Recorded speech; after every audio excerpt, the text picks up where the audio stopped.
পরিবেশটা যেন থমথমে নিস্তেজ করে তুলেছে। রাত ঠিক 10টা বেজে 30 মিনিট। মানুষের আনাগোনা কোলাহল যেন এক প্রাকৃতিক রূপ ধারণ করেছে। শুনশান রাস্তা, সেই রাস্তা দিয়ে একটি মেয়ে হেঁটে চলছে তার নিজ গন্তব্যে। হঠাৎ কিছু দূর যাওয়ার পর একটি লোকের চিৎকার আর আর্তনাদ ভেসে উঠেছে। কি হয়েছে তা দেখার জন্য একটু সামনে গিয়ে যেতেই দেখে একজন লোকের আশেপাশে কিছু ছেলেপেলে দাঁড়িয়ে আছে আর একটি লোকের হাতে ছুরি। হঠাৎ লোকটি বলে উঠল, ভাই আমাকে ছেড়ে দিন ভাই, আমি জানি না ভাই সেই 600 কোটি টাকার পাইলট পেনড্রাইভটা কোথায়, আমি জানি না ভাই, আমাকে ছেড়ে দিন ভাই। নাম আমার কবির সর্দার। মানুষ খুন করা আমার নেশা, আমার পেশা। কি ভেবেছিস আমি কিছুই জানি না? আমার সাথে চালাকি, এবার তোকে আমি এখানে জীবিত কবর দিয়ে রেখে যাব। কি ভেবেছিস আমি কিছুই জানি না? এবার আমার হাত থেকে তোকে কেউ বাঁচাতে পারবে না।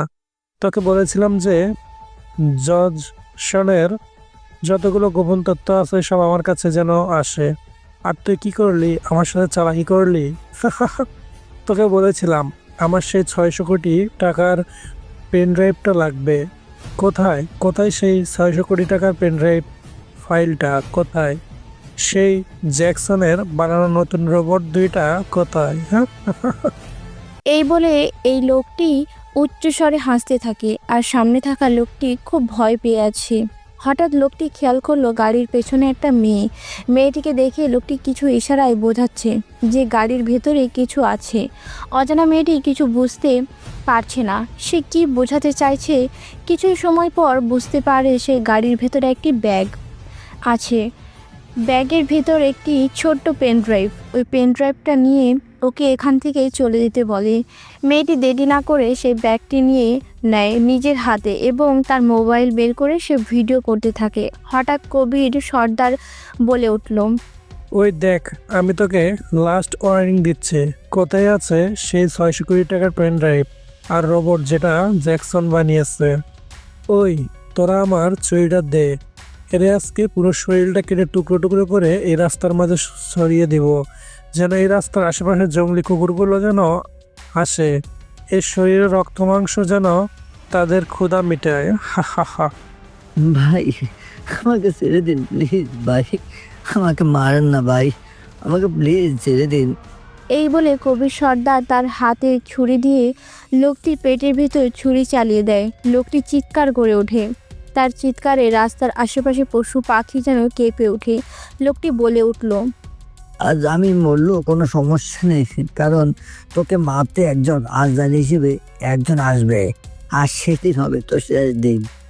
কবির সর্দার এই কথা শোনার পর ওর কাছে গিয়ে বুক বরাবর ছুরি চালিয়ে দেয়। কিছু সময় পর ওর শরীরটা নিস্তেজ হয়ে যায় এবং সে পৃথিবীর মায়া ত্যাগ করে দুনিয়া থেকে।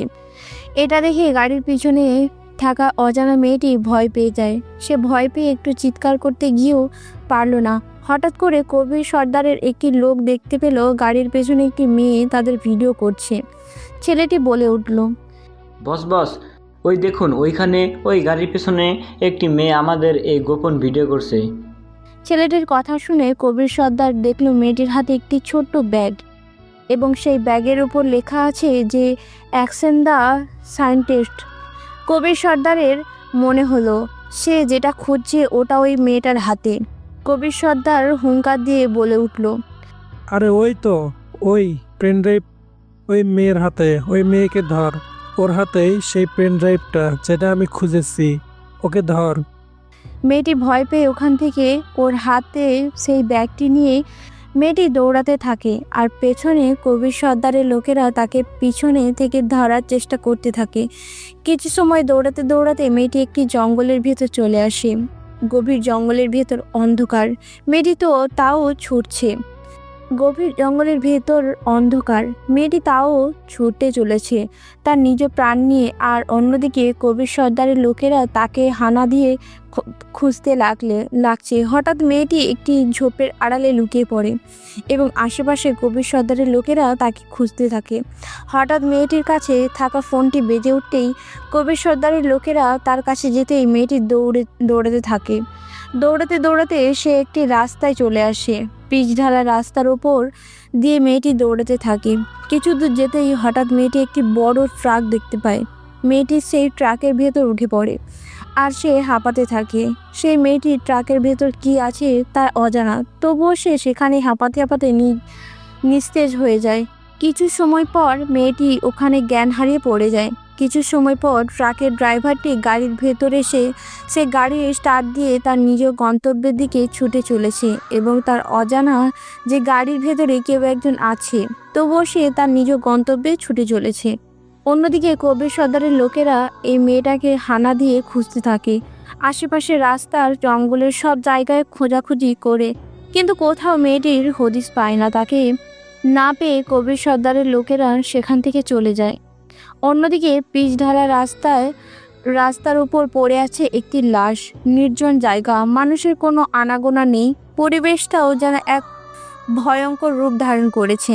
কোনো মানুষের আনাগোনা নেই, থমথমে পরিবেশটা যেন কোলাহল সৃষ্টি করেছে। হঠাৎ লাশের সামনে একটি গাড়ি ব্রেক কষে। গাড়ির ভেতর থেকে একজন ব্যক্তি বেরিয়ে আসে।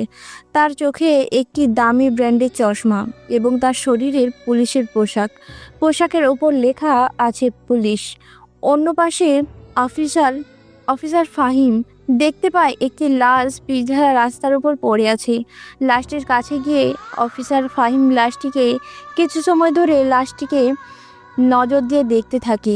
কিছু সময় পর অফিসার ফাহিম তার ফোনটা বের করে, কাউকে কল করলো। কলের ওপাশ থেকে কি কথা বললো তা শোনা গেল না। প্রায় আধা ঘন্টা পর ওখানে একটি গাড়ি এসে উপস্থিত হয়। গাড়ির ভেতর থেকে কিছু পুলিশ বাহিনী ফাহিমের কাছে আসতেই অফিসার ফাহিম বলে উঠল, এই রাস্তায় একজন খুন হয়েছে, তাই তোমরা সবাই এই দিকের আশেপাশে ভালো করে খুঁজে দেখো, কোনো ক্লু খুঁজে পাও কিনা। অফিসার ফাহিম এই বলে ওদেরকে আশেপাশে চারিদিকটা ভালো করে খুঁজে দেখতে বলে। ওখানে থাকা একজন পুলিশ আছে লাশটির কাছে। পিচঢালা রাস্তার উপর পড়ে আছে। পুলিশটি লাশের কাছে গিয়ে দেখলো লাশের গায়ে বড় বড় করে লেখা আছে জেকে। এটা দেখে পুলিশ অফিসার ভয়ে আতঙ্ক হয়ে আমতা আমতা করে বলে উঠল। অফিসার ফাহিম পুলিশকে ভয় পেতে দেখে বলে উঠল, কি হলো, তুমি এইভাবে লাশটিকে দেখে এইভাবে ভয় পাচ্ছ কেন? কি হয়েছে তোমার? সরি, আমি এই লাশটিকে দেখে ভয় পেলেও সবচেয়ে বেশি ভয় হচ্ছে এই লাশের গায়ে বড় বড় করে লেখা জেকে। ওপাশ থেকে অফিসার ফাহিম ভ্রু কুচকে বলে উঠল, জেকে? কে এই জেকে? আর তার নাম শুনে এইভাবে ভয় পাওয়ার কি আছে? স্যার, আপনি হয়তো জানেন না, এই শহরে নতুন, তাই এর কিছুই জানেন না। জেকে এই শহরে নয়, পুরো আন্ডারওয়ার্ল্ড থেকে শুরু করে পুরো পৃথিবীতে এই জেকে তার হাতের মুঠোয়। তার নাম শুনলে মানুষ ভয়ে আতঙ্ক পায়। এমনকি শহরের সবচেয়ে বড় ভয়ঙ্কর মাফিয়া জেকে, সে এতটাই সাইকো যে যাকে ধরে তাকে শেষ না করা পর্যন্ত থামে না। এমনকি যাকে ধরে তার রক্ত মাংস পুরো ক্রোশ করে দেয়। এতটাই সাইকো যে হায়নার থেকেও কম নয় স্যার। কেউ জানে না তার আসল নাম, কেউ জানে না তার মুখ কেমন, শুধু গুঞ্জন। সে যেখানে যায় সেখানে মৃত্যুর ছায়া ঘুরতে বেড়ায়। শুধু তাই নয় স্যার, বছরের পর বছর শহরে হঠাৎ করে শুরু হয় ধারাবাহিক হত্যাকাণ্ড। প্রতিটি হত্যার পাশে লেখা থাকে দুটি অক্ষর জেকে। আর এই ভয়ঙ্কর মাফিয়া কিং আজ এই শহরের গুঞ্জন। কিন্তু অন্ধকার গলিতে প্রতিটি ফিসফিসে শব্দে এখনও তার নাম ভেসে ওঠে, জেকে দ্য শ্যাডো কিং। এতক্ষণ ধরে পুলিশ অফিসারের কথাগুলো শুনছিল। যে কি কোনো সাধারণ মানুষ নয়, যা বোঝার বুঝে গেল। এরপর অফিসার ফাহিম বলে উঠল, তোমরা এক কাজ করো, এই লাশটিকে পোস্টমর্টেমে পাঠানোর ব্যবস্থা করো। তারপর লাশটিকে পোস্টমর্টমে নিয়ে যাওয়া যায়। কিছু সময় পর একজন হাবিলদার এসে অফিসার ফাহিমকে বলে উঠল, স্যার, আমরা গভীর জঙ্গলে তন্ন তন্ন করে খুঁজে দেখেছি, কোনো ক্লু পাওয়া যায় কি না। তেমন কোনো কিছুই পাইনি, তবে কিছু দূর জঙ্গলটা খুঁজে এই ব্যাগটি পড়ে থাকতে দেখলাম। মনে হচ্ছে স্যার এই ব্যাগটি কোনো মেয়ের। অফিসার ফাহিম ব্যাগটিকে হাতে নিয়ে পরক্ষণে দেখতে লাগলো ব্যাগটির ভেতরে কি আছে। সেটা চেক করে দেখলো 2000 টাকা ছাড়া আর কিছুই পেল না। এমন সময় অফিসার ফাহিম বলে উঠল, তোমরা এক কাজ করো, লাশটির পোস্টমর্টেম রিপোর্ট এলে থানায় নিয়ে আসবে। এই বলে পুলিশ অফিসার ফাহিম সেখান থেকে চলে যায়। অন্যদিকে কবির সর্দারের লোকেরা অচেনা মেয়েটাকে খুঁজে না পেয়ে তারা সেখান থেকে চলে যায়। কবির সর্দারের কাছে। অতএব একজন লোক কবির সর্দারের কাছে এসে ভয়ে ভয়ে বলে উঠল। লোকটির কথা শুনে কবির সর্দার রেগে গিয়ে লোকটিকে সোজা গুলি করে ওখানেই মেরে ফেলল। এটা দেখে ওখানে থাকা কবির সর্দারের লোকেরা ভয়ে আতঙ্কে হয়ে যায়, যেন হিংস্র দানব দাঁড়িয়ে আছে তাদের সামনে। কবির সর্দার রাগে গিজগিজ করতে করতে বলে উঠল, আ আ আ তোরা সামান্য একটা মেয়েকে খুঁজে আনতে পারলি না? তোদেরকে ইচ্ছে করছে আমার সব কয়েকটা গুলি করে এখানে লাশ বানাতে। রক্তর ঘ্রাণ আমার খুব পছন্দ। পালিয়ে যাবে কোথায়? একদিন ঠিকই আমার কাছে বন্দি হতে হবে। এই শোন তোরা, যে ভাবে হোক মেয়েকে আমার চাই, ওই মেয়েকে আমার চাই। ওই মেয়েটার কাছে আছে ওই পেন ড্রাইভ, যেটা আমার অতি খুবই মূল্যবান। ওটা আমার চাই। তোরা খুঁজে দেখ মেয়েটা কোথায় আছে। এই শহরে পুরো অলিগলি খুঁজে দেখ সে কোথায় লুকিয়ে আছে। তোরা যা এখান থেকে। ইচ্ছে করছে সব কয়টাকে গুলি করি, যা আমার চোখের সামনে থেকে। এই বলে কবির সর্দারের লোকেরা সেখান থেকে চলে যায়। অন্যদিকে অফিসার ফাহিমের কাছে একটি ফোন আসে। তার বড় স্যার ডিআইজি স্যারের ফোনটা রিসিভ করতেই ওপাশ থেকে বলে উঠল, ফাহিম, আমি খবর পেয়েছি আজকে কিছু মেয়ে আর কিছু মাদক নেশা দ্রব্য ইয়াবা পাচার করতে চলেছে। আর ওই আশেপাশে রাস্তার চেকপোস্ট চালাও। কোনো ক্লু পেলে আমায় খবর দেবে। আমি তোমাকে লোকেশন পাঠিয়ে দিয়েছি তোমার ইমেলে। এই বলে কলটা কেটে যায়। তারপর অফিসার ফাহিম তার ইমেল চেক করে, দেখে স্যারের দেওয়া লোকেশন ফাহিমের থেকে 2 কিলোমিটার দূরে। ফাহিম হাবিলদারকে গাড়ি এই ঠিকানায় যেতে বলল। কিছু সময় পর অফিসার ফাহিম তার লোকেশনে পৌঁছয়। যা দেখে তা দেখার জন্য মোটেও প্রস্তুত ছিল না। চারিদিকে তাকিয়ে দেখতে থাকে। আপনাদের বুঝি খুব জানার আগ্রহ হচ্ছে? তাহলে শুনুন। ফাহিম এসে দেখে প্রায় অনেকগুলো মানুষের লাশ পিচঢালা রাস্তার উপর পড়ে আছে রক্তাক্ত অবস্থায়। অফিসার ফাহিম লাশগুলোকে ওখানে থাকা একজন পুলিশকে বলে উঠল, এই তোমরা সবাই এই লাশগুলোকে পোস্টমর্টমে পাঠিয়ে দাও। আর এই রাস্তার আশেপাশে দেখো কোনো কিছু ক্লু পাও কিনা। আর এই রাস্তা দিয়ে যে গাড়িগুলোকে যাতায়াত করতে নিষেধ করে দাও। আর ওই গাড়িগুলোকে ভালো করে চেক করবে। ওরা চলে যায় ওদের কাজে। কিছু সময় ধরে অফিসার ফাহিম চারিদিকটা ভালো করে পর্যবেক্ষণ করে দেখতে লাগলো। হঠাৎ একদিকে চোখ আটকে গেল। অফিসার ফাহিম দেখলো জঙ্গলের ভেতর একটি ট্রাকের ভেতর থেকে কিছু চিৎকার ভেসে আসছে। অফিসার ফাহিম কাছে গিয়ে ডিকিটা খুলতেই দেখে প্রায় 50 জনের মতো মেয়ে রয়েছে। মেয়েগুলো অফিসার ফাহিমকে দেখে ওখান থেকে একটি মেয়ে কান্না করতে করতে বলে উঠল, স্যার আমাদের বাঁচান, এই লোকগুলো আমাদের বিদেশে পাচার করতে যাচ্ছে। স্যার আমাদের বাঁচান স্যার। তোমরা কেউ ভয় পেও না, আমি আছি তোমাদের সবাইকে সবার বাসায় পৌঁছে দেব। আচ্ছা তোমরা এটা বলো যে তোমার এইখানে কিভাবে আসলে? আর তোমাদের যে এইখানে নিয়ে আসছে তাকে কি তোমরা চেনো? বা তোমাদের কি তার সাথে কি কোনো পরিচয় আছে কোনোভাবে? বা তাকে দেখলে চিনতে পারবে? না আর স্যার, আমরা তাদের মুখগুলো দেখতে পাইনি স্যার। কালো মুখোশ পরেছিল ওই লোকগুলো। আমি যখন কলেজ থেকে ফিরছিলাম তখন কে যেন আমার মুখের সামনে রুমাল ধরে আর আমার জ্ঞান ফিরতেই দেখি আমি এই গাড়ির ভেতরে স্যার। অফিসার ফাহিম আর কিছু বলল না। কিছু সময় পর ফাহিম সবার বাসায় পৌঁছে দেওয়ার জন্য ঠিক করলো। অন্যদিকে পুলিশ অফিসার ফাহিমের কথা অনুযায়ী কিছু পুলিশ আশেপাশে রাস্তার চেকপোস্ট শুরু করে দিয়েছে।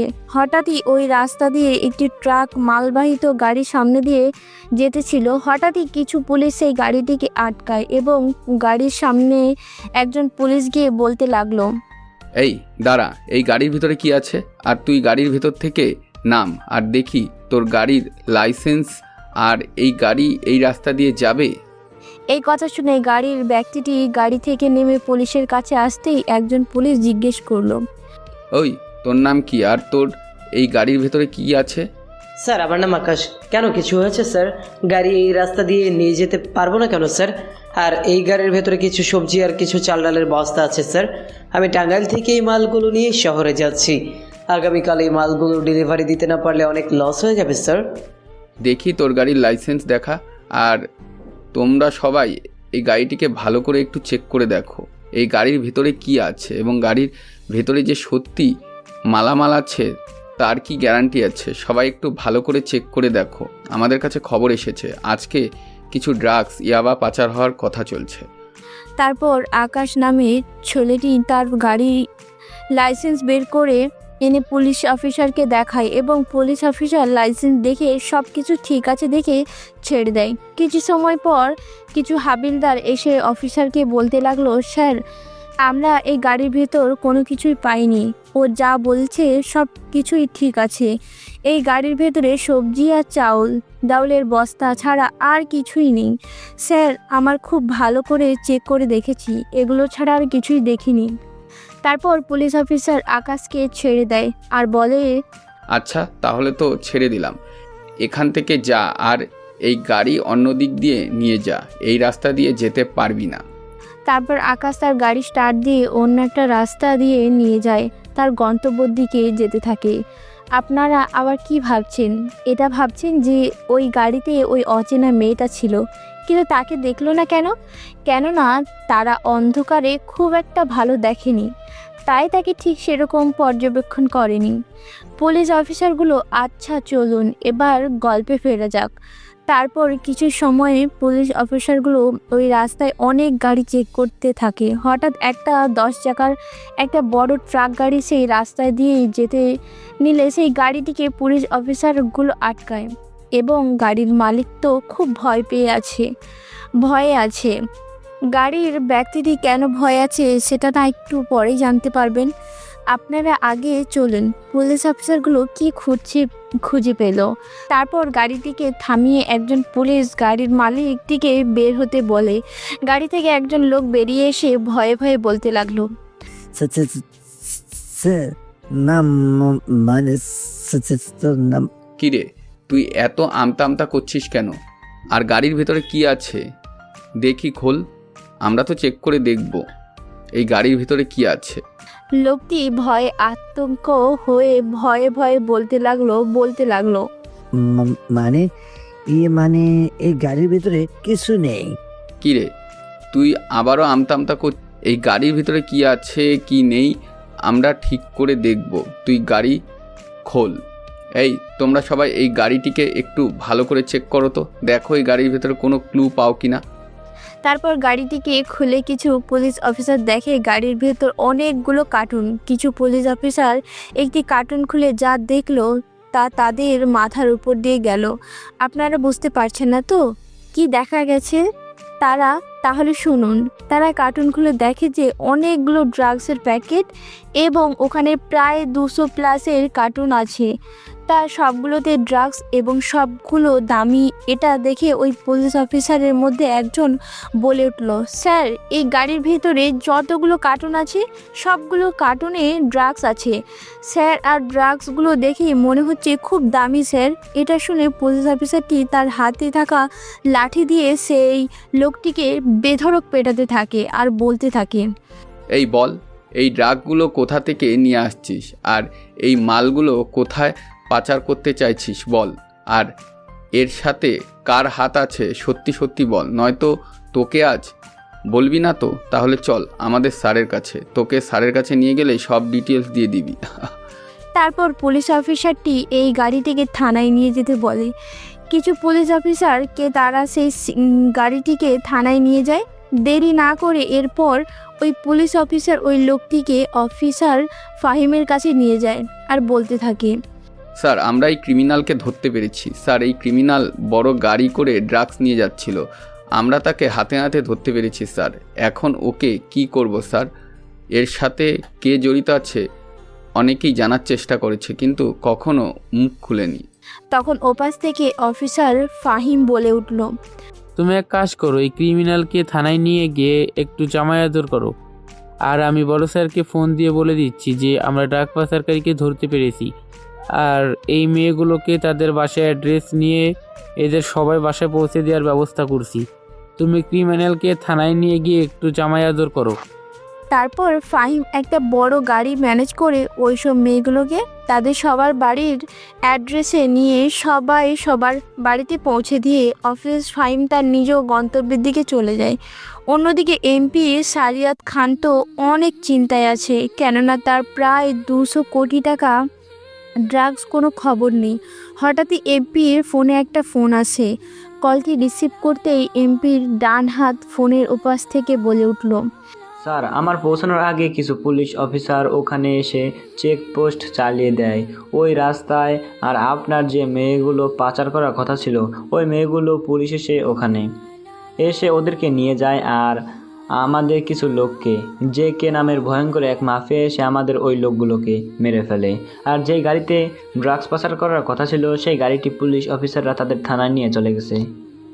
যে কে নাম শুনতেই এমপি সারিয়াত খান রেগে গিয়ে জোয়া শক্ত হয়ে যায় আর বলতে থাকে, জেকে আমি তোকে ছাড়বো না, তুই আমার সব নষ্ট করা, আমার সমস্ত রাজত্ব তীরে তীরে ঘোরা, তোকে আমি ছাড়বো না। আমার 200 কোটি টাকার ড্রাগস তুই নষ্ট করে দিলি, তোকে আমি ছাড়বো না। তোকে যেভাবে হোক আমি খুঁজে বের করে তোকে একেবারে শেষ করে দেব। বাবলু আমার ছেলে জায়ান কোথায়? আগামী 3 দিন ধরে ওর খোঁজ পাচ্ছি না। কোথায় আমার ছেলে, কোথায়? খুঁজে বের কর। আর ও ফোনও তুলছে না, ওর ফোন বন্ধ দেখাচ্ছে। আমার ছেলেকে যেভাবে হোক খুঁজে বের কর। বাবলু হচ্ছেন এমপির বাম হাত। বাবলু এমপির উদ্দেশ্যে বলে উঠল, স্যার, আপনাকে বলতে মনে নেই, আমার জায়ান ভাই ওর বন্ধুদের সাথে ঘুরতে গিয়েছে কিছুদিনের জন্য। আমার আপনাকে বলতে মনেই ছিল না স্যার। অন্যদিকে চলুন আমরা এই গল্পের ভিলেনের থেকে একটু ঘুরে আসি, সে কি করছে একটু দেখে আসি। মালয়েশিয়ায় সবচেয়ে ভয়ঙ্কর এবং মাফিয়ার নাম কোবরা কিং। এই কোবরা কিং সবচেয়ে ভয়ঙ্কর এক মাফিয়া, যার নাম শুনলেই এই মালয়েশিয়ার ভয় আতঙ্ক হয়ে যায়। এমনই একদিন এই কিং কোবরা বাইরে সোফায় বসে আছে, তার পাশে 2টো বিদেশি মেয়ে পরনে ছোট ছোট পোশাক পরে আছে, যেন তাদের সমস্ত শরীরে লজ্জাস্থান থেকে শুরু করে সব কিছুই দেখা যাচ্ছে। সামনে সুইমিং পুল, সেই সুইমিং পুলে কিছু বিদেশি পুরুষ আর মেয়েরা ছোট ছোট পোশাক পরে সুইমিং পুলে কেউ গোসল করছে তো কেউ সাঁতার কাটছে। তাদের শরীরে লজ্জাস্থান থেকে শুরু করে সমস্ত কিছু দেখা যাচ্ছে। এমন সময় কোবরা কিকে ডান হাত এসে বলে উঠল, স্যার, কিছুদিন আগে যে ইন্ডিয়াতে কিছু নারী পাচার করার কথা ছিল, আর সে গোপন তথ্য আমাদের মধ্যে কেউ একজন ফাঁস করে দিয়েছে। সে আমাদের মধ্যেই আছে, সে আর কেউ নয় স্যার। কোবরা কিংয়ের কাছে গিয়ে ডান হাত তার কানে কানে ফিসফিস করে কিছু একটা বলল, যেটা শুনে কোবরা কিংয়ের চোয়াল শক্ত হয়ে গেল। তার হাতে একটি ছুরি নিয়ে একজন লোকের কাছে গিয়ে তার পেটের ভেতর চালিয়ে দেয়।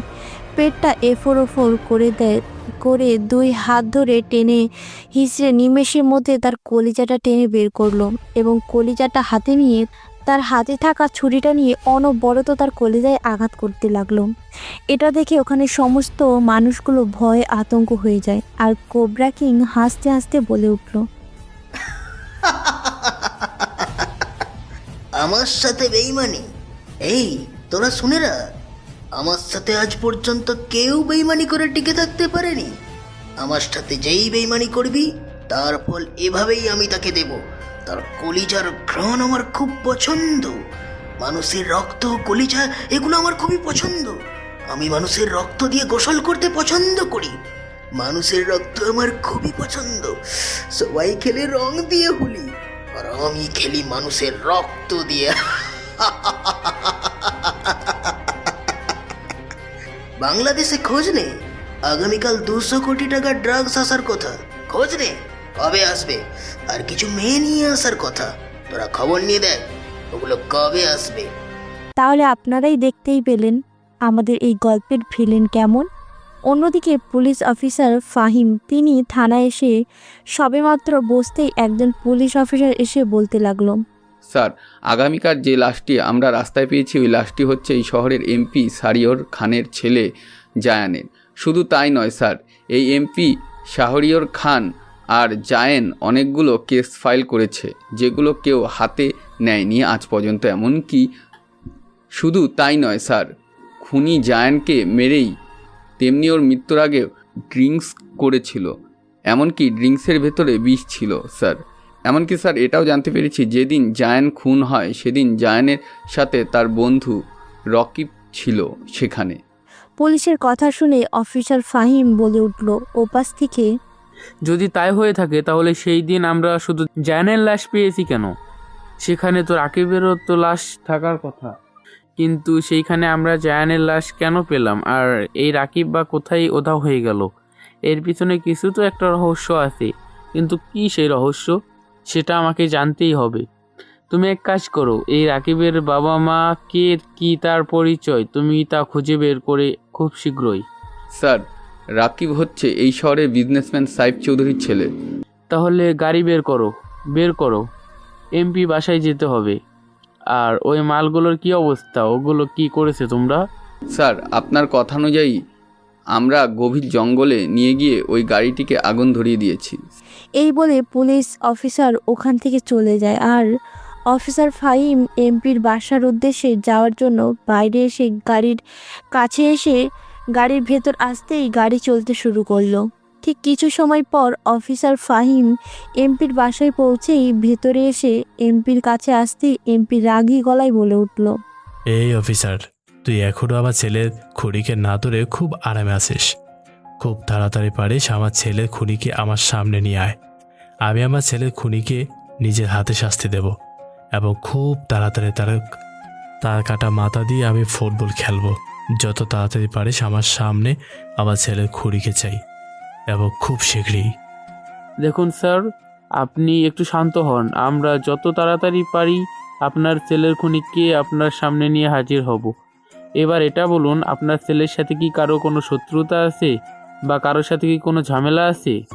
শত্রুতা বলতে মানে আমার ছেলের সাথে কার শত্রুতা থাকতে পারে? আর আমার ছেলে এই বয়সে মজা মাস্তি করবে, এটাই তো স্বাভাবিক। আমার ছেলের খুনিকে যত তাড়াতাড়ি সম্ভব খুঁজে বের কর। দেখুন স্যার, যেদিন আপনার ছেলে খুন হয় সেদিন আপনার ছেলের বন্ধু রাকিবও তার সাথে ছিল। আর আমরা এর তদন্ত করে দেখব স্যার।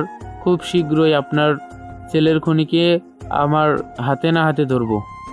কিছু সময় পর ওখানে মিডিয়ার লোক এসে খবর প্রচার করা শুরু করে দিয়েছে এবং একটি মেয়ে মাইক্রোফোনে হাত নিয়ে বলছে, আসসালামু আলাইকুম, আমি রাইসা আপনাদের মাঝে একটি খবর নিয়ে হাজির হয়েছি। গতকাল রাতে কে বা কারা এই শহরের এমপি সাইয়াদ খানের ছেলে জায়ানকে খুন করে তারই পুরুষ অঙ্গ কেটে তার হাতে ধরিয়ে দিয়েছে। শুধু তাই নয়, লাশের গায়ে লিখে দিয়ে গেছে জেকে। শুধু তাই নয়, এই জেকে মাফিয়া 10 বছর আগে এরকম খুন করেছিল, এরপর থেকে তাকে আর দেখা যায়নি। সত্যি কি এটা জেকে, নাকি এর ছদ্মবেশ ধারণ করে কেউ আতঙ্ক সৃষ্টি করছে আর এই শহরের এমপি সাইয়াদ খানের ছেলেকে খুন করে যায়? আর কে মারলো? বিস্তারিত জানতে আমরা চলে যাব অফিসার ফাহিমের কাছে। স্যার, আপনারা এর তদন্ত করে কি জানতে পেরেছেন, আমাদেরকে একটু বিস্তারিত খুলে বলুন। দেখুন, আমরা এই খুনের তদন্ত করে এতটুকুই জানতে পেরেছি যে খুনি তার বদলা নিচ্ছে। আমরা খুব শীঘ্রই এর তদন্ত করে খুঁজে বের করব। আর খুনগুলো কে করছে, খুনিকে তাড়াতাড়ি আমরা আইনের আওতায় নিয়ে আসব। প্রদর্শক বিন্দু, আপনারা দেখতেই পেলেন। আবার দেখা হবে পরবর্তী কোনো নিউজে। ততক্ষণে আমাদের সাথে থাকুন 24 টিভি নিউজ।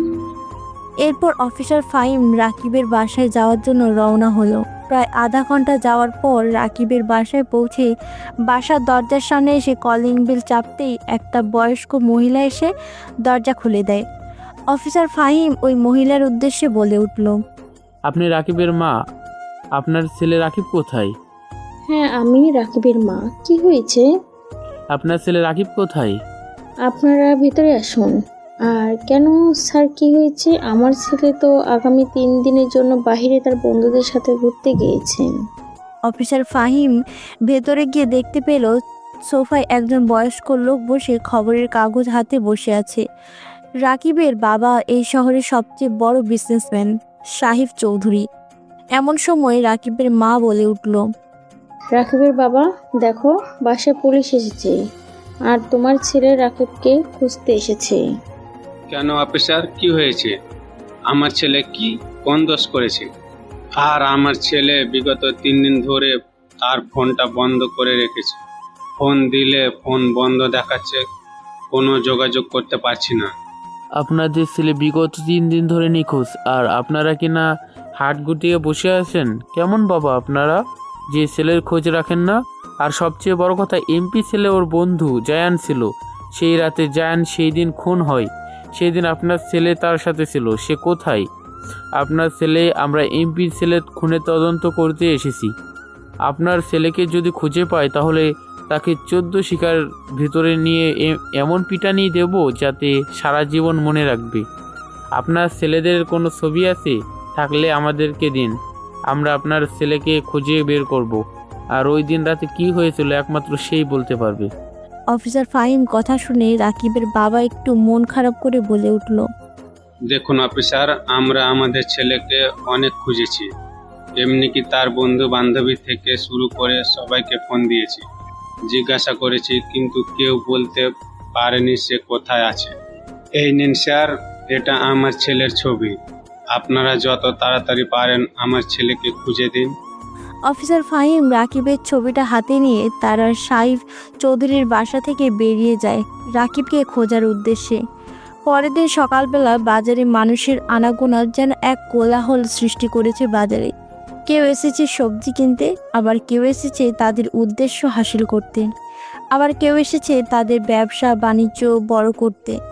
এমন সময় বাজারের ভিতর একটা বড় গাড়ি ভিতরে এসে একটি বড় গোডাউনের সামনে থামে। সেই গোডাউনের সামনে টেবিলের চেয়ারে বসে একজন বয়স্ক লোক বসে বসে খবরের কাগজ পড়ছে। বয়স্ক লোকটির নাম করিম সাহেব। করিম সাহেব দেখে তার গোডাউনের সামনে গাড়ি থামতে। করিম সাহেব চোয়াল শক্ত হয়ে গাড়ির কাছে গিয়ে শক্ত গলায় বলে উঠল, কিরে আকাশ, তোর আজকে আসার সময় হলো? তোকে না এই মালগুলো আনতে আমি 1 সপ্তাহ আগে পাঠিয়েছিলাম। আজ তুই 1 সপ্তাহ পর এই মালগুলো নিয়ে আসছিস। এই মালগুলো আরও 3 দিন আগে আসার কথা, কিন্তু এতদিন সময় লাগিয়ে দিলি, কি করছিলি ওখানে? করিম সাহেবের কথা শুনে আকাশ নামের ছেলেটি গাড়ি থেকে বাইরে এসে করিম সাহেবের কাছে এসে করিম সাহেবকে ধরে তার চেয়ারে এনে বসিয়ে দিল আর বলতে লাগলো, আরে চাচা, তুমি এত হাইপার হচ্ছ কেন? তুমি একটু শান্ত হও। তোমার না হাই প্রেশার আছে? আগে আমার কথা শোনো, তারপর তুমি যা শাস্তি দিবে আমি তাই মাথা পেতে নিব। 1 সপ্তাহ আগে আমি মালগুলো আনতে গিয়েছিলাম, কিন্তু হঠাৎ করে গাড়ি যাওয়ার সময় গাড়ি নষ্ট হয়ে যায়। আর তোমাকে অনেকবার বলেছি এই গাড়িটা চেঞ্জ করে অন্য একটা গাড়ি নিতে, তুমি তো আমার কোনো কথাই শোনো না। এই গাড়িটা মাঝ রাস্তায় যাওয়ার সময় নষ্ট হয়ে যায়, তাই গাড়িটা সারাতে বিগত 3 দিন সময় লেগে যায়, আর ওখানে পৌঁছতে অনেক দেরি হয়ে যায়। তাই গাড়িটা ঠিক করে নিয়ে ওখানে পৌঁছিয়ে মালগুলো লোড করে আসতে আসতে এতদিন সময় লেগে গেছে।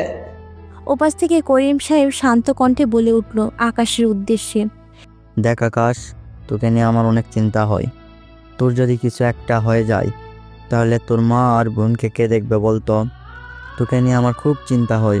যদি তোর কিছু একটা হয়ে যায়, সেই ছোট্টবেলা থেকে আমি তোকে দেখে আসছি, তুই ছাড়া তোর মা আর বোনের কেউ নেই। আরে চাচা, তুমি এত চিন্তা করছো কেন? আমার কোনো কিছু হবে না, আমি একদম ঠিক আছি। এই বলে আকাশ করিম সাহেবকে শান্ত করায়, আপনারা কিছু বুঝতে পারছেন না তাই তো? আচ্ছা চলুন আপনারা একটু বুঝিয়ে বলি। ছোটবেলা থেকে করিম সাহেব আকাশকে খুব আদর যত্নে বড় করেছে। করিম সাহেব আকাশকে তার ছেলের মতন দেখাশোনা করে। করিম সাহেবের ছেলে নেই, একটা মেয়ে আছে, তাই আকাশকে তার ছেলের মতো দেখিয়ে আকাশকে পড়াশোনা শেষ করে আকাশ বেকার ঘুরে বেড়ায় বলে করিম সাহেব তাকে তার আন্ডারে কাজ দেয় এবং আকাশকে তার নিজের ছেলের মতোই দেখাশোনা করেন। এমন সময় করিম সাহেব বলে উঠল আকাশের উদ্দেশ্যে, তা মালগুলো সব ঠিকঠাকভাবে এনেছিস তো, নাকি কোনো সমস্যা আছে? আরে চাচা, আমি খুব টায়ার্ড, মালগুলো সব ঠিক আছে, তারপরেও আপনি একটু দেখে নিন, আমি একটু রেস্ট নিই। আকাশ কথা শুনে করিম সাহেব গাড়ির উপরে গিয়ে মালগুলো ভালো করে পর্যবেক্ষণ করতে লাগলো। হঠাৎই এমন সময় করিম সাহেবের একটা দিকে গিয়ে চোখ আটকে যায়। খুবই অবাক হয়ে দেখে গাড়ির ভেতরে একটা মেয়ে গুটিসুটি হয়ে শুয়ে আছে। এটা দেখে করিম সাহেব গাড়ি থেকে নেমে আকাশের কাছে গিয়ে আকাশকে বলতে লাগলো, কিরা আকাশ, তোকে আমি কি আনতে পাঠিয়েছিলাম আর তুই কি নিয়ে এসেছিস? তোকে আমি সবজি আনতে বলেছি, আর তুই সবজির সাথে সাথে একটা মেয়েকেও নিয়ে এসেছিস। করিম সাহেবের কথা শুনে আকাশ চেয়ারে বসা থেকে দাঁড়িয়ে যায়, অবাক হয়ে বলতে থাকে, আরে চাচা, কি বলো? মেয়ে আসবে কোথা থেকে? গাড়ির ভেতরে তো সবজি চাউল টাউলের বস্তা, এখানে মেয়ে আসবে কোথা থেকে? মালগুলো কে নিয়ে এসেছে? আমি না তুই? সেটা তুই ঠিক করে বলতে পারবি মেয়ে কোথা থেকে এলো? তুই গিয়ে দেখ গাড়ির উপরে। বিশ্বাস করছিস না? গিয়ে দেখ গাড়ির ভিতরে মেয়ে আছে কিনা। সে কি করে আসলো গাড়ির ভিতরে? আকাশ করিম সাহেবের কথা শুনে দেরি না করে গাড়ির উপর উঠে গিয়ে দেখে সত্যি সত্যি একটা মেয়ে। মেয়েটিকে দেখে আকাশ যেন এক অন্য জগতে চলে গেছে, কেননা মেয়েটি অপূর্ব সুন্দরী। দেখতে মেয়েটি যেন জান্নাত থেকে কোনো পরী নেমে এসেছে।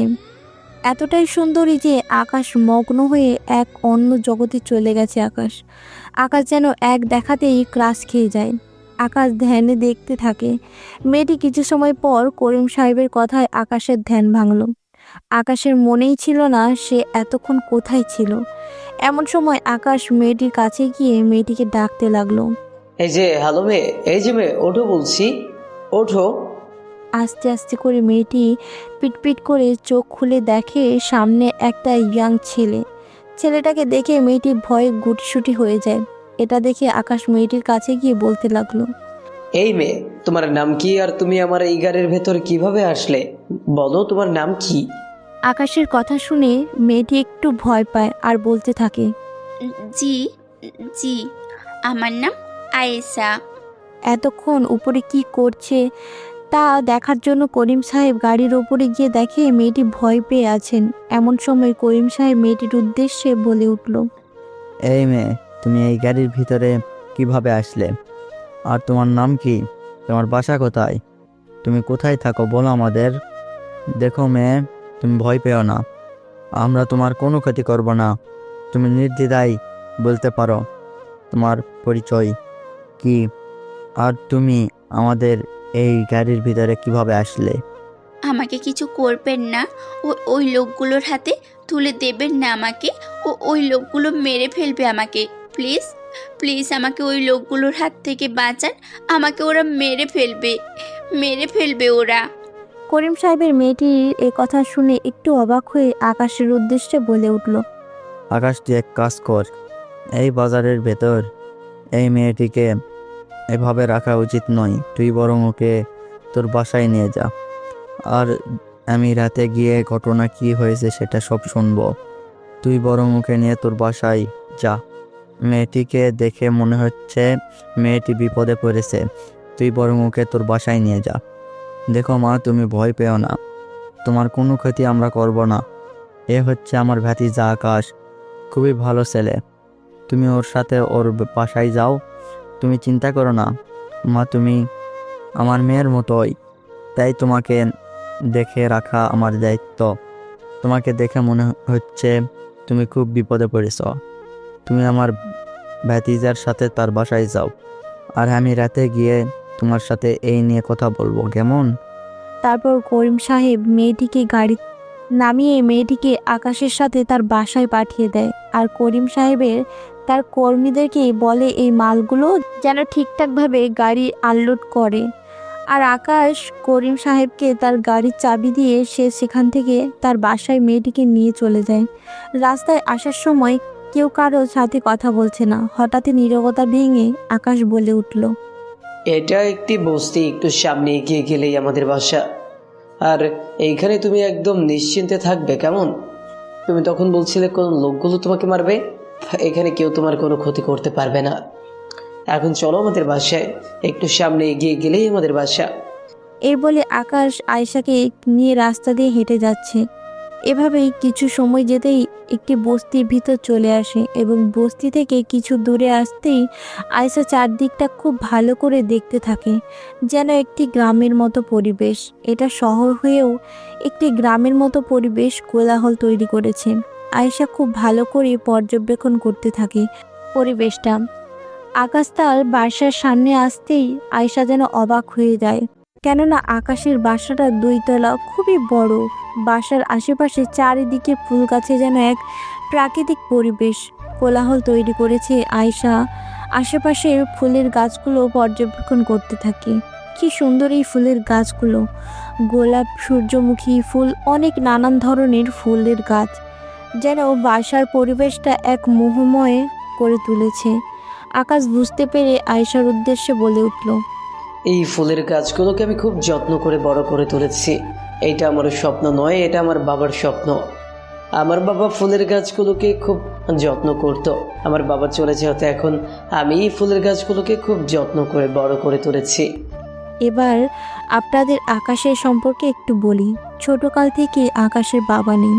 আকাশ যখন 8 বছর বয়স তখন আকাশের বাবা কোথাও যেন হারিয়ে যায়। তারপর থেকে আকাশের বাবা তাদের কাছে আসেননি।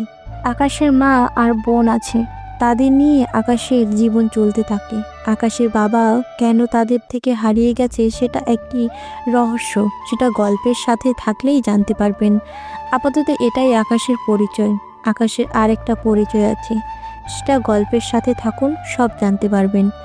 আকাশ তার বাসার দরজার সামনে এসে কলিং বেল চাপাতেই আকাশের মা সাহেলা বেগম এসে দরজা খুলে আকাশকে দেখে ওর উদ্দেশ্যে বলতে লাগলো, কি রে আকাশ, তোর আজকে আসার সময় হলো? জানিস তোর জন্য কত চিন্তায় ছিলাম, একটা ফোনও তো দিতে পারতি।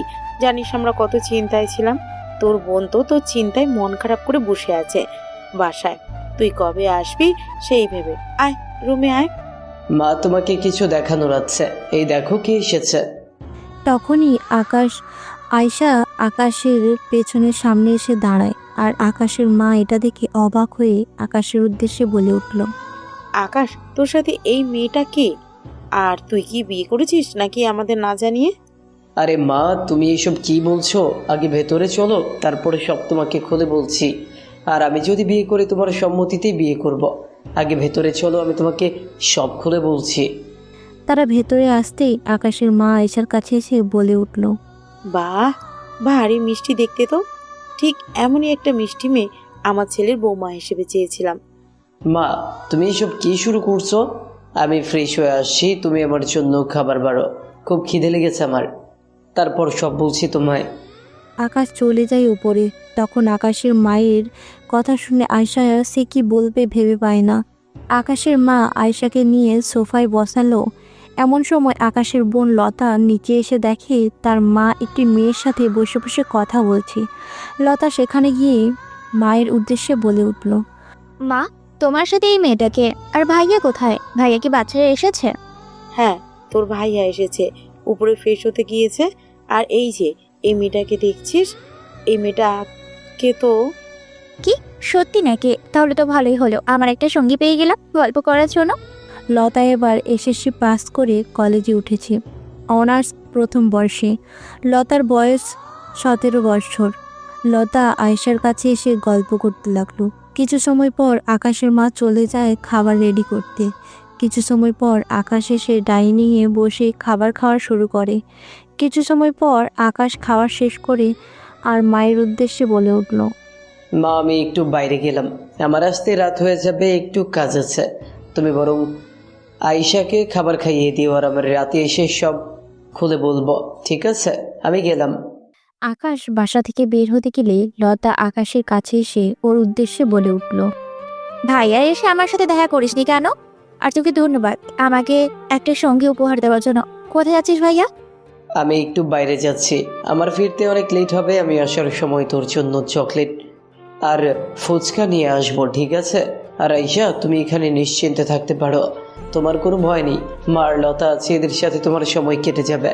আমি আসি, রাতে এসে তোমার সব ঘটনা শুনবো, কেমন? আমি গেলাম, সাবধানে থেকো। লতা আকাশকে সাবধানে যেতে বলে আকাশ সেখান থেকে চলে যায়। আর লতা আয়েশাকে তার রুমে নিয়ে গিয়ে ওয়াশরুমে ফ্রেশ হয়ে আসতে বলে। লতা বেডরুমে বসে মোবাইলে গেম খেলতে থাকে। আর কিছু সময় পর আয়েশা ওয়াশরুম থেকে বেরিয়ে আসে। আয়েশার লতার পাশে বসে গল্প করতে থাকে। কিছু সময় পর লতার মা খাবার খাওয়ার জন্য লতাকে বলে আয়েশাকে নিচে নিয়ে যেতে বলে। তারপর লতা আর আয়েশা দুজনেই নিচে চলে যায়। ওরা দুজন ডাইনিংয়ে বসতেই আকাশের মা দুজনকে খাবার বেড়ে দেয়। লতা খাবার নিয়ে খেতে থাকে আর আয়েশা খাচ্ছে না দেখে আকাশের মা বলে উঠল, মা, তোমার কি হয়েছে? তুমি খাচ্ছ না কেন? আচ্ছা, তোমাকে খেতে হবে না, আমি তোমাকে খাইয়ে দিচ্ছি, তুমি বসো মা। তারপর আকাশের মা খাবারের প্লেট হাতে নিয়ে এক মুখলা ভাত আয়েশার মুখে কাছে নিয়ে ধরে থাকে। আয়শা মুখে নিয়ে খেতে থাকে। এটা দেখে আয়শার চোখ দিয়ে পানি পড়তে থাকে। আয়শাকে এইভাবে কান্না করতে দেখে আকাশের মা চোখের পানি মুছে দিয়ে বলে উঠল, আসলে আমাকে কেউ এভাবে আদর যত্ন করে কেউ মুখে তুলে খাইয়ে দেয়নি। মায়ের ভালোবাসা কি জিনিস আমি তা জানিই না। আজ পর্যন্ত আমি কখনো মায়ের ভালোবাসা পাইনি। আমাকে কেউ এভাবে এতটা আদর যত্ন করে খাইয়ে দেয়নি কখনো। মায়ের ভালোবাসা কি জিনিস আমি তা জানিই না। ছোটবেলা থেকেই আমি এতিমখানায় বড় হয়েছি। দূর বাগড়ি, এইটা নিয়ে কেউ কান্না করে? আমি আছি না, আজ থেকে আমি তোমার মা। আমাকে মা ডেকো কেমন? পাগলি মেয়ে একটা। অন্যদিকে অফিসার ফাহিমের ফোনে একটা ফোন আসে। ফোনের স্ক্রিনে ভেসে ওঠা ডিআইজি নামটা দেখে কলটা তাড়াতাড়ি রিসিভ করে। ওপাশ থেকে ডিআইজি বলে উঠল, ফাহিম, এমপি ছেলে মৃত্যুর তদন্ত কত দূর? ওই খুনির কি কোনো ক্লু খুঁজে পেয়েছো? যত তাড়াতাড়ি পারো এমপির ছেলের খুনিকে খুব শীঘ্রই ধরো। উপর থেকে চাপ আসছে, আর এমপি থেকে একটু দূরে দূরে থেকো। এমপি কিন্তু খুবই ভয়ানক। এমপির উপরে একজন ভয়ানক মাফিয়া আছে, ওর জন্যই এমপি এই ক্ষমতা। আর হ্যাঁ, চারদিকে পুলিশ পোস্ট পাঠিয়ে দাও। অলিগলি যেখানে মাফিয়ার লোক দেখবে সেখানে গুলি করে মেরে ফেলবে সবাইকে। এই বলে ডিআইজি কলটি কেটে দেয়। এমন সময় একজন পুলিশ অফিসার এসে অফিসার ফাহিমের উদ্দেশ্যে বলতে লাগলো, স্যার, রাকিব কোথায় আছে সেটা জানতে পেরেছি স্যার। ওই দিন রাতে রাকিবের অ্যাক্সিডেন্ট হয় আর সে হসপিটালে ভর্তি আছে। কোন হসপিটালে আছে সেটা জানতে পেরেছি, ঢাকা মেডিকেল কলেজ ও হাসপাতাল। কি, আমি এক্ষুনি আসছি। ঠিক আছে, তুমি গাড়ি বের করো। আমাদের খুব শীঘ্রই রাকিবের সাথে কথা বলতে হবে। আর ওই দিন রাতে কি হয়েছিল সব রাকিব বলতে পারবে। একমাত্র ওই আমাদের সব কিছুর মূল। তারপর অফিসার ফাহিম বাইরে বেরিয়ে এসে তার গাড়ির ভেতরে উঠে হসপিটালের উদ্দেশ্যে রওনা হয়।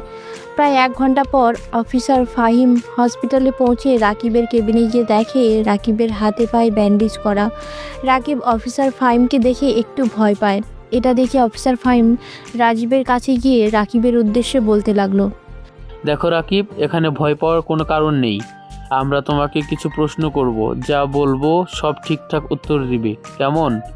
আচ্ছা, তুমি বলো, ওই দিন রাতে জায়ান আর তুমি কি করছিলে? আর সেই দিন ঠিক কি হয়েছিল তোমাদের সাথে? আর কে মেরেছে জায়ানকে? পর তুমি কি তাকে চেনো বা তাকে দেখেছো? স্যার, ওই দিন যখন আমি আর জায়ান বাসায় যাওয়ার জন্য রওনা দিয়েছিলাম, সেই দিন জায়ান ড্রিঙ্কস করে, আর আমরা যখন রাস্তা দিয়ে যাচ্ছিলাম তখন হঠাৎ করে একটা বাইক এসে আমাদের সামনে থামে। বাইকে থাকার লোকটি মুখে মাফিয়া মাস্ক পরে আর গায়ে কালো কোট পরিত একটি ছেলে আমাদের সামনে এসে হাসতে হাসতে বলতে থাকে, আমার শহরে আমি রাজা, আর সেই রাজার অগোচরে তোরা বেআইনি কাজ করছিস। তোদের ধ্বংস, আমি তোদের মৃত্যু। তোদের আজ এমন মৃত্যু দিব এই পৃথিবীর সমস্ত মানুষ যেন ভয়ে টিকে থাকে। আর এই ভয়টাই হচ্ছে আমার ইতিহাস। তোদের এই ভয়টাই হচ্ছে আমার শক্তি, যা তোদেরকে ধ্বংস করতে ভালো লাগে। এই বলে জায়ানের বুকে আগন্তুকটি গুলি করে দেয়, আর আমি সেখান থেকে পালিয়ে যাই। আমাকে ধরার আগেই আমি সেখান থেকে পালিয়ে আসি। রাস্তা দিয়ে দৌড়ানোর সময় আমার অ্যাক্সিডেন্ট হয়, আর আমার যখন জ্ঞান ফিরে তখন আমি দেখি হসপিটালে। স্যার, রাকিব সেদিন কি হয়েছিল ও রাতে সবটা অফিসার ফাহিমকে খুলে বলে। অফিসার ফাহিম রাকিবের উদ্দেশ্যে বলে উঠল, আচ্ছা, তোমার কথা শুনে আমরা বুঝলাম। তবে হ্যাঁ, একটা কথা মনে রেখো, তোমার বন্ধুর মৃত্যুর তদন্ত করতে তোমার সাহায্য লাগবে। আশা করি তোমার কাছে আবারও আমাদের আসতে হবে কিছু প্রশ্ন জিজ্ঞাসাবাদ করার জন্য।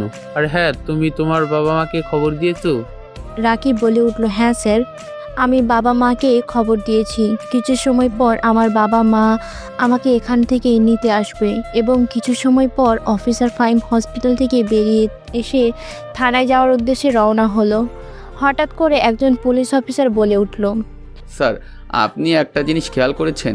রাকিব যখন কথা বলছিল তখন ওর চোখে আমি ভয় দেখতে পেয়েছি। আমার মনে হচ্ছে কি স্যার, ও আমাদের সবটা সত্যি কথা বলেনি। মনে হচ্ছে ও আমাদের থেকে কিছু একটা লুকাচ্ছে। হয়তো সে আমাদের থেকে সত্যিটা গোপন করতে চাইছে, কিন্তু সে সত্যিটা কি স্যার? আপনি একটা জিনিস খেয়াল করেছেন? রাকিব যখন কথা বলছিল তখন ওর হাত পা থরথর করে কাঁপছিল। আমারও মনে হয়, তবে হ্যাঁ, এই রাকিবের উপর আমার সন্দেহ হচ্ছে। এই রাকিবের উপর সবসময় নজর রাখতে হবে। সে কিছু তো আমাদের থেকে লুকাচ্ছে, কিন্তু কি সেটা আমাদের খুঁজে বের করতেই হবে। এই বলে অফিসার ফাহিম থানায় চলে যায়। সন্ধ্যাবেলায় আকাশ বাসায় আসে, হাতে তার ফুচকা আর চকলেট। সেগুলো নিয়ে লতাকে ডাকতেই লতা নিচে নেমে দেখে তার ভাই তার জন্য চকলেট আর ফুচকা নিয়ে এসেছে। লতা দেরি না করে তার ভাইয়ের থেকে ফুচকা আর চকলেটগুলো নিয়ে রুমে চলে যায়, আর আকাশ ফ্রেশ হতে রুমে চলে যায়। কিছু সময় পর আকাশ ফ্রেশ হয়ে রুমে এসে বিছানায় গায়ে এলিয়ে দিলে শরীরটা যেন তার ভারী ভারী লাগছে। সারাদিন আকাশের অনেক ধকল গেছে, তাই আকাশ বিছানায় শরীরটা এলিয়ে দেয় এবং কিছু সময় পর আয়শা আকাশের কাছে এসে বলতে লাগলো, আপনার সাথে আমার কিছু কথা বলার ছিল, বলবো কি? আসলে আমার কিছু ড্রেস লাগবে। আসলে আমি আমার ড্রেস সাথে করে নিয়ে আসিনি।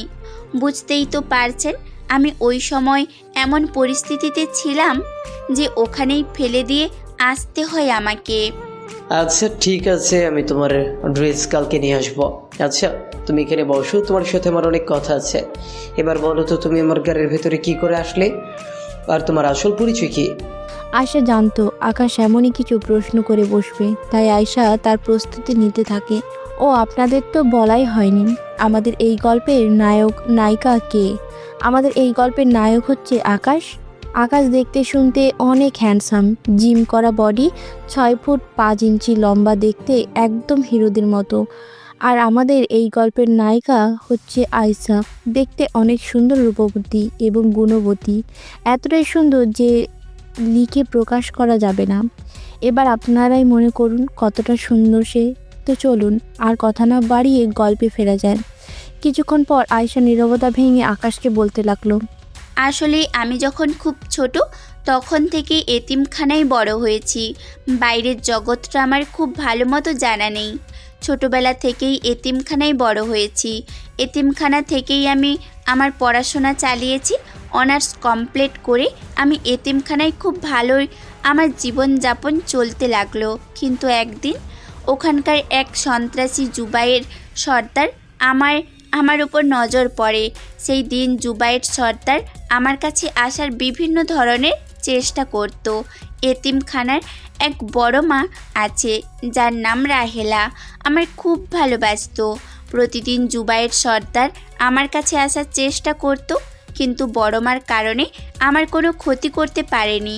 তবে প্রতিদিন এসে বড় মাকে ভয় দেখাতে লাগতো, যদি আমাকে না পায় তাহলে বড় কোনো ক্ষতি করে দিবে। তাই আমি একদিন সিদ্ধান্ত নেই যে আমি এইখান থেকে পালিয়ে যাব। কালকে আমি এতিমখানা থেকে পালিয়ে আসতে হঠাৎ ওই রাস্তায়।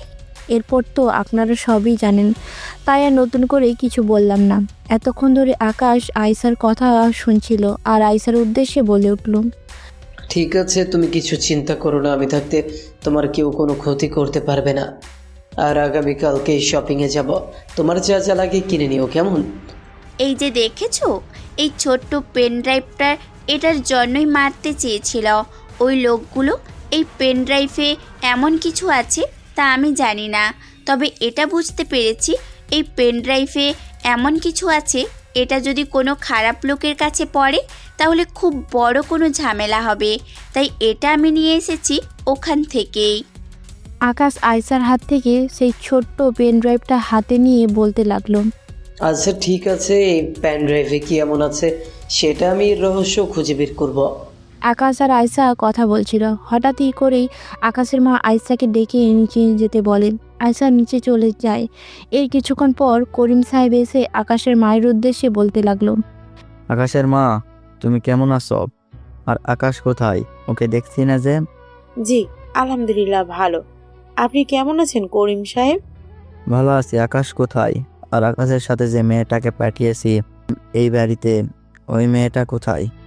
ওর সাথে অনেক কথা বলতে হবে। আকাশ উপরে আছে আর আয়েশা আর আকাশ উপরে রুমে। আপনি সোফায় বসুন, আমি আকাশ আর আয়েশা মাকে ডেকে দিচ্ছি। কিছু সময় পর আয়শা আর আকাশকে ডেকে দেয়। ওরা দুজন নিচে এসে দেখে করিম সাহেব সোফায় বসে আছে। ওরা দুজন আসতেছে। করিম সাহেব আয়শার উদ্দেশ্যে বলে উঠল, এখানে বসো তোমরা। তা এবার বলো তো মা, তুমি কিভাবে এখানে আসলে আর তোমার আসার পরিচয় কি? তারপর আয়শা করিম সাহেবকে সবটা খুলে বলে সে কিভাবে আসলো এখানে সবটা খুলে বলল। সবটা শুনে করিম সাহেব বলে উঠল, তুমি চিন্তা করো না মা, তুমি এখানে নিশ্চিন্তে থাকতে পারো, তোমার কোনো ক্ষতি হবে না। তাছাড়া আকাশ তো আছেই, তোমার কোনো ক্ষতি হবে না। তা আমি এখন আসি, আমাকে যেতে হবে, পরে এক সময় আসবো, কেমন? ভালো থেকো তোমরা। করিম সাহেব যেতে দিলে আকাশের মা করিম সাহেবকে খাবার খেয়ে যাওয়ার জন্য বলে, কিন্তু করিম সাহেব অন্য একদিন এসে খেয়ে যাবে বলে তাড়াহুড়ো করে আকাশের বাসা থেকে চলে যায় করিম সাহেব। অন্যদিকে অফিসার ফাহিম অফিস শেষ করে বাসায় চলে আসে। বাসার ভেতরে ঢুকতেই ফাহিমের বাসায় গেটের দারোয়ান রহিম সাহেব এসে বলে উঠল, ফাহিম বাবা, একজন মুখে মাস্ক, কালো জ্যাকেট পরিধান একটা ছেলে এসে আমাকে এটা হাতে দিয়ে চলে যায়। আমি অনেকবার বলেছি কে কে আপনি, কিন্তু আমার কথা শুনেই নাই, বাইক নিয়ে চলে গেছে আর আমার হাতে এটা দিয়ে। আচ্ছা চাচা, দেখি আমাকে দেন, আমি পরে দেখে নেব। পুলিশ অফিসার ফাহিম দারোয়ান থেকে বক্সটা হাতে নিয়ে বাসার ভিতরে চলে যায়। রুমে ঢুকতে একটি 5 বছরের ছেলে আদি এসে ফাহিমের কোলের উপর উঠিয়ে বলতে লাগলো, পাপা পাপা, তুমি আম্মুকে বকে দাও, আম্মু আমাকে বকেছে, আমি আম্মুর সাথে আলদি করেছি, তুমি আম্মুকে এখন বকে দিবে, আর কালকে তুমি আমাকে ঘুরতে নিয়ে যাবে নি কেন? আর আমার চকলেট কোথায়? আমাকে চকলেট দাও, আমি খাবো। আমার আব্বুটা কি আমার উপর রাগ করেছে? আচ্ছা ঠিক আছে, আমি আম্মুকে বকে দেব। আর এই নাও আব্বু, তোমার চকলেট এনেছি, আমি তোমার জন্য এতগুলো চকলেট এনেছি। আচ্ছা আব্বু, তুমি এখন যাও, তোমার আন্টির সাথে তুমি খেলা করো, কেমন? আমি আগামীকালকে তোমার ঘুরতে নিয়ে যাব, ঠিক আছে আব্বু? এই বলে ফাহিম আদিকে তার আন্টির সাথে খেলা করতে পাঠিয়ে দেয়। আর ফাহিম উপরে গিয়ে রুমে প্রবেশ করতেই তার স্ত্রী তানিশাকে গিয়ে পেছন থেকে জড়িয়ে ধরে। আর ফাহিম দেখে তার স্ত্রী তানিশা তার বাবা মায়ের ছবিটা নিয়ে কান্না করছে। ফাহিম তার স্ত্রীকে সামনের দিকে ঘুরিয়ে তানিশা ফাহিমকে শক্ত করে জড়িয়ে ধরে কান্না করতে করতে বলে উঠল, বাবা মা কি আমাদের আর কোনোদিনও মেনে নেবে না? আমার খুব কষ্ট হচ্ছে ফাহিম, অনেক দিন হয়ে গেল বাবা মাকে দেখিনি, দীর্ঘ 7 বছর হয়ে গেল আমি আমার বাবা মায়ের থেকে অনেকটা দূরে। আমাদের বাবা মা কি আমাদের জন্য কষ্ট হয় না? আমার খুব কষ্ট হচ্ছে ফাহিম। তুমি কান্না করো না তানিশা, কষ্ট তো আমারও হয়, কিন্তু কি করব বলো, বাবা মা তো আর আমাদের মেনে নিইনি। আমরা বাবা মায়ের সম্মানহানি করেছি, দেখবে ঠিক একদিন না একদিন বাবা মা আমাদের মেনে নিবে, আর আমাদের সেদিন আর কোনো কষ্ট থাকবে না। তুমি কান্না করো না তানিশা, দেখো একদিন সব ঠিক হয়ে যাবে, তুমি প্লিজ কান্না থামাও। ফাহিম তার স্ত্রীকে অনেকবার বোঝানোর পর কান্না থামায়। এবার আপনাদের মনে প্রশ্ন থাকতে পারে, তাদের কি এমন হয়েছিল? তারা দীর্ঘ 7 বছর ধরে তাদের বাবা মায়ের থেকে এত দূরে কেন? এইসব জানতে পারবেন গল্পের সাথে থাকুন। বেশি কথা না বাড়িয়ে গল্পে ফেরা যাক। কিছু সময় পর ফাহিম রাতের খাবার খেয়ে ঘুমিয়ে যায়। অন্যদিকে রাতের বেলায় পরনে কালো জ্যাকেট, মুখে মাফিয়া মাস্ক পরিহিত বাইক নিয়ে এক আগন্তুক বের হয় রাতের অন্ধকারে। হঠাৎ কিছু দূর যেতেই বাইকটা রাস্তায় থামিয়ে বাইকের উপর বসে একটা দামি ব্র্যান্ডের গোল্ডেন সুইচ সিগারেট বের করেন। মুখে নিয়ে হিরোদের স্টাইলে সিগারেটটা ধরিয়ে এক টান দেয়, ধোঁয়াগুলো ওপর দিকে বিলিয়ে দেয়। হঠাৎই সেই রাস্তা দিয়ে গাড়ি নিয়ে রাফি নামে একটা ছেলে আসে। রাফি গাড়ির ব্রেক কষে সামনে একজন আগন্তুককে দেখে গাড়ি থেকে নেমে আগন্তুকের কাছে এসে বলতে লাগলো, এই তুই কে রে? আর রাস্তার মাঝখানে এভাবে বাইকের উপর বসে আছিস কেন? আর আমাকে যেতে হবে, রাস্তা ছাড়। রাফি নামের ছেলেটির কথা শুনে আগন্তুক উচ্চস্বরে হাসতে থাকে আর বলতে থাকে, যেখানে আমার ছায়া পড়ে সেখানে পুরো জায়গাটাই কেঁপে ওঠে। আমি অন্ধকার জগতের কিং। মনে পড়ছে এক সপ্তাহ আগে তুই আর তোর কিছু লোক একটা মেয়েকে তুলে নিয়ে গিয়ে সেই মেয়েটাকে ধর্ষণ করিস, মনে আছে? কি দোষ করেছিল সেই মেয়ে তোর? তাকে তোরা ধর্ষণ করে থামিসনি, তোরা সেই মেয়েটাকে একেবারে চানে মেরে ফেললি। এই দোষ করেছিল তোর। আজ তোর মৃত্যুটা এমন ভয়াবহ হবে যে পুরো শহরের মানুষ যেন আটকে ওঠে। তোর মৃত্যু দেখে যেন আর কোনো পুরুষ কোনো মেয়ের দিকে চোখ তুলে না তাকাতে পারে। তোকে আজকে ধ্বংস করব। কে তুই আমার এই সব কথা কিভাবে জানিস? আর তুই কে? দেখ ভাই, আমাকে তুই ছেড়ে দে, আমি আর কখনো এরকম কাজ করব না। তুই আমাকে যেতে দে, আমার ভুল হয়ে গেছে, আমাকে ছেড়ে দে, আমি আর কখনো এরকম ভুল করব না। দেখ ভাই, তোর যত টাকা লাগে আমি দেব, কিন্তু তুই আমাকে ছেড়ে দে। বল তোর কত টাকা লাগবে, আমি তোকে টাকা দিয়ে ভরিয়ে দেব, কিন্তু আমাকে যেতে দে। আগন্তুকের কথা শুনে রাফি একটু ভয় পেয়ে ঘাবড়ে যায়। তার হাত পা থরথর করে কাঁপতে থাকে। রাফি ভয় ভয় কথাগুলো বলল। এতে করে আগন্তুকটি ওপাশ থেকে জোরে জোরে হাসতে থাকে। এমন সময় আগন্তুকটি তার পেছন থেকে চাইনিজ ধারালো কুড়ুলটি বের করেন। রাফির সামনে এসে ওর বুক বরাবর এক কোপ দেয়। রাফি এক ভয়ঙ্কর চিৎকার দিয়ে ওঠে, যেন ওই জায়গাটায় কেঁপে ওঠে। তখনই কিছু সময় ধরে ওভাবে কোপাতে থাকে আগন্তুকটি। রাফির শরীরটা যেন দফা রফা হয়ে যায়। আগন্তুকটি তার বাইকের কাছে এসে বাইক স্টার্ট করে অন্ধকারে হাওয়ায় মিলিয়ে যায়। এই শহরের এমপি শরিয়াতানের ভাই ইকবাল খানের ছেলে রাফি। কিছুদিন আগে রাফি একটা মেয়েকে কিডন্যাপ করে তাকে ধর্ষণ করে মেরে ফেলে। এতে রাফির ক্ষমতার জোরে আইন প্রশাসনের লোকেরা কেউ কিচ্ছু বলতে পারে না। আজ পর্যন্ত যেই বলতে গিয়েছে তারই মৃত্যু হয়েছে। পরের দিন সকালবেলা অফিসার ফাহিম থানায় এসে তার ডেস্কে বসে কিছু ফাইল দেখছিল। এমন সময় অফিসার ফাহিমের ফোনটা বেজে ওঠে। ফোনটা হাতে নিয়ে রিসিভ করতেই ওপাশ থেকে বলে উঠল একজন পুলিশ। স্যার, ওই দিন যেখানে আমরা জায়ানের লাশ পেয়েছিলাম ঠিক সেখানেই আরও একটি লাশ পাওয়া গিয়েছে। আপনি খুব তাড়াতাড়ি ওখানে চলে আসুন।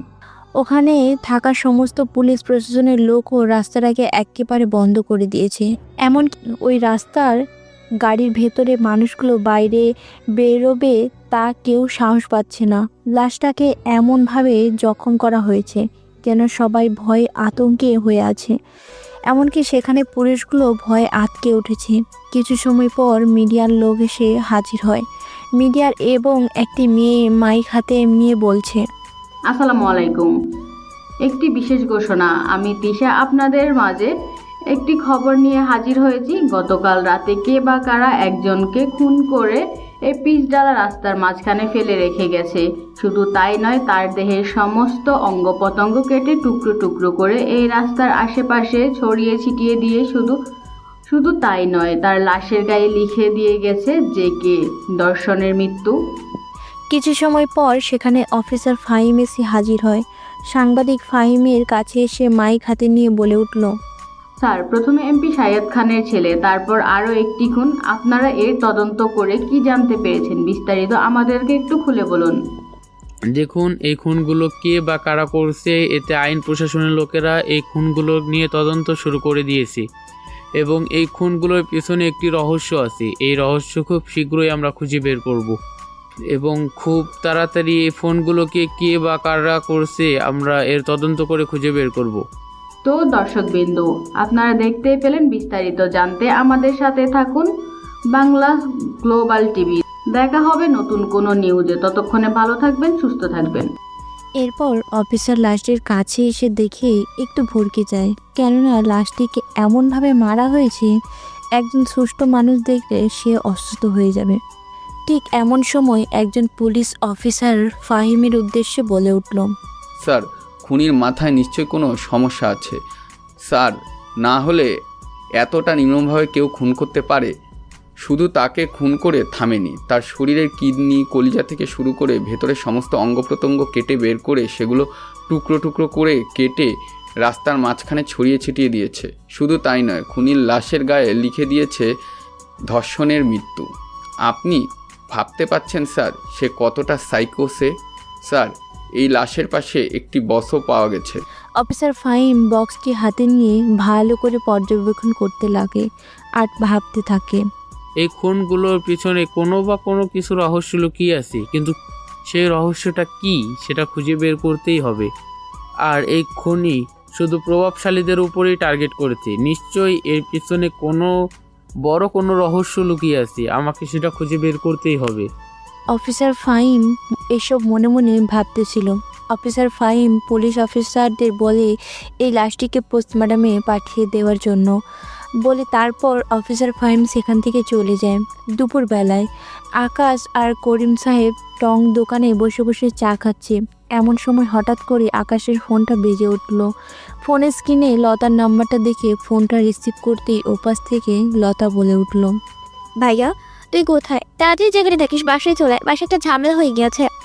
ফোনে লাউড স্পিকার থাকায় করিম সাহেব শুনতে পেল এবং এপাশ থেকে আকাশ বলে উঠল, কি হয়েছে বাসায়? আর তোর কথা শুনে এমন মনে হচ্ছে কেন? তুই বাসায় আয়, তারপর সব দেখতে পারবি। করিম সাহেব এসব শোনার পর করিম সাহেব বুঝতে পারে কিছু তো একটা হয়েছে। তাই দেরি না করে করিম সাহেব আকাশকে নিয়ে আকাশের বাসার উদ্দেশ্যে রওনা হলো। প্রায় আধ ঘন্টা পর তারা বাসায় পৌঁছাতে আকাশ দেখতে পায় বাসার চারিদিকে মানুষজন, আত্মীয় প্রতিবেশী। আকাশ সবার ভিতরে গিয়ে একটু অবাক হলো, কারণ সামনে বসে আছে এই এলাকার চেয়ারম্যান সাহেব আদনান সাহেব। আকাশ দেখতে পেল আয়েশা দাঁড়িয়ে মাথা নিচু করে কান্না করছে। আকাশের মা বসে আছে চেয়ারে। আকাশের মা খুব ভালো করেই জানে এখানকার সমাজের মানুষেরা কেমন, কিছু বলার সাহস পাচ্ছে না। এমন সময় একজন প্রতিবেশী মহিলা বলে উঠল, ছি আকাশ, ছি, তোমাকে আমি ভালো মনে করতাম, কিন্তু তোমার ভালো মানুষের আড়ালে এতটা কিছু, ছি, আমার ভাবতেও অবাক লাগছে। তুমি এমন একটা কাজ করতে পারো, রাত বেরাতে একটা মেয়েকে নিয়ে এসে ফষ্টি নষ্টি করতে তোমার লজ্জা করে না আকাশ? ভাবতেও অবাক লাগছে। এই কথা শোনার পর আকাশের মা কিছু বলতে নিলেই আকাশ থামিয়ে দিয়ে আকাশ কর্কশ গলায় বলে উঠল মহিলার উদ্দেশ্যে, মুখ সামলে কথা বলুন আন্টি, আপনার সাহস তো কম না। আমার বাসায় এসে আমাকে কথা শোনান। কি করেছি আমি? আমার দোষটা কোথায়? তুমি এখনো বুঝতে পারছো না তুমি কি করেছো আকাশ? তুমি একজন অবিবাহিত ছেলে হয়ে একটা অবিবাহিত মেয়েকে তোমাদের বাসায় এনে তুমি বুঝতে পারছো না তুমি কি করছো? ছি আকাশ, ছি। এই কথা শোনার পর আকাশের চোয়াল আরও শক্ত হয়ে গেল। রাগে গিজগিজ করতে করতে বলে উঠল আকাশ, মাইন্ড ইওর ল্যাঙ্গুয়েজ। তখন থেকে দেখছি আপনি সব আজে বাজে কথা বলতেছেন। আপনি যদি মেয়ে হয়ে ছেলে হতেন না, তাহলে এখন আমি কি করতাম? এটা দেখে করিম সাহেব এতে যা বোঝার বুঝে গেছে, কারণ এখানকার সমাজের মানুষেরা অন্যরকম। আপনি যাই করেন না কেন সমাজের মানুষেরা আপনাকে নিয়ে সমালোচনা করবে। এতে করে সমাজের মানুষেরা কিভাবে মানুষকে খারাপ বানানো যায় সেই মন্তব্যই ওরা করবেই। বাড়ির ভেতরে সমস্ত এই সমাজের মানুষেরা বিভিন্ন ধরনের কথা বলছেন। আকাশ আর আয়েশাকে নিয়ে। আয়েশা মাথা নিচু করে কান্না করছে। এমন সময় এই এলাকার চেয়ারম্যান আদনান সাহেব বলে উঠল, তোমরা একটু থামবে কি? শুরু করেছো তোমরা? তখন আকাশ চেয়ারম্যান আদনান সাহেবের কাছে এসে বলে উঠল, বড় আব্বু, আমি এমন কাজ করিনি, আমাকে বিশ্বাস করুন। মেয়েটি বিপদে পড়েছে, আমি ওকে সাহায্য করছি শুধু। আকাশ ছোট থেকে চেয়ারম্যান আদনান সাহেবকে বড় আব্বু বলে ডাকে। আকাশ এবং আদনান সাহেবের সাথে আকাশের পরিবার খুব ভালো মিল। আদনান সাহেব আকাশকে খুবই ভালোবাসে। এমন সময় আদনান সাহেব বলে উঠল, দেখো আকাশ, আমি জানি তুমি এমন কাজ করবে না, সে বিশ্বাস আছে আমার তোমার উপরে, কিন্তু তুমি এই সমস্ত সমাজের মানুষগুলোকে কিভাবে বিশ্বাস করাবে যে তুমি এমন কাজ করনি? আমি বিশ্বাস করলেও এই সমস্ত সমাজের মানুষেরা বিশ্বাস করবে না। দেখো আকাশ, তুমি একজন ছেলে আর সেখানেও একজন মেয়ে। এই সমাজে মানুষেরা তোমার উপর আঙ্গুল তুলবে না, আঙ্গুল তুলবে এই মেয়েটার উপর। তুমি কি বুঝতে পারছো আমি কি বলেছি? চেয়ারম্যান সাহেবের কথা শুনে আকাশ কিছু বলতে যাবে, তখনই আশেপাশে থাকা মানুষেরা বলে উঠল, ওদের এই মুহূর্তে বিয়ে দেওয়া উচিত। এটা শুনে চেয়ারম্যান সাহেব চেয়ার থেকে উঠে আয়েশার কাছে গিয়ে মাথায় হাত দিয়ে বলে উঠল, তোমার নাম কি মা? তখন আয়েশা কান্না জড়িত গলায় আমতা আমতা করে ওর নাম বলল, আয়েশা। চেয়ারম্যান সাহেব আয়েশার মাথায় হাত দিয়ে আয়েশার উদ্দেশ্যে বলে উঠল, দেখো মা, তুমি হয়তো বুঝতে পারছো এই সমাজের মানুষেরা কি চায়। সেখানে তুমি একজন মেয়ে, আর একজন মেয়ের তার সম্মানটাই তার কাছে বড়। জানো কি মা, মেয়েদের সম্মান হলো কাচের মতো, যেটা ভেঙে গেলে আগের মতো জোড়া লাগে না। ঠিক তেমনি মেয়েদের কলঙ্কে দাগ লাগলে সমাজের মানুষেরা ঠিক ভালোভাবে নেয় না। তুমি বুঝতে পারছো আশা করি আমি কি বলেছি তোমাকে? জানো মা, আমারও একটা মেয়ে ছিল, বড় হলে হয়তো তোমার মতোই হতো, কিন্তু মা তোমাকে আজ আকাশকে বিয়ে করতে হবে, এটা ছাড়া আর কোনো পথ খোলা নেই। তুমি বুঝতে পারছো মা আমি কি বলেছি তোমাকে? চেয়ারম্যান সাহেবের কথা শুনে আয়েশা যেন এক ঘোরের মধ্যে চলে গেছে। বিয়ে সে কখনো ভাবেনি জীবনটা এভাবে বদলে যাবে। আয়েশার জীবনে কি নতুন কোনো পরিবর্তন হতে চলেছে? আয়েশা মনে মনে ভাবতে থাকে। আমার জীবনটা কি এভাবেই বদলে যেতে চলেছে? যার সাথে 2 দিনের পরিচয়, তার সাথে আমাকে কিনা সারাটা জীবন কাটাতে হবে। আমি কি পারবো তার সাথে সারা জীবন কাটিয়ে দিতে? আকাশ কি আমায় তার স্ত্রী হিসেবে মেনে নিবে, নাকি সে অন্য কাউকে ভালোবাসে? হ্যালো বন্ধুরা, আমাদের পরবর্তী ভিডিও সবার আগে দেখার জন্য আপনাদের অনুরোধ রইল। যদি পরবর্তীতে দেখতে চান তাহলে আমাদের চ্যানেলটি সাবস্ক্রাইব করে পাশেই থাকবেন। আর আপনাদের কেমন গল্প পছন্দ কমেন্ট করে বলতে কিন্তু একদম ভুলবেন না। ধন্যবাদ।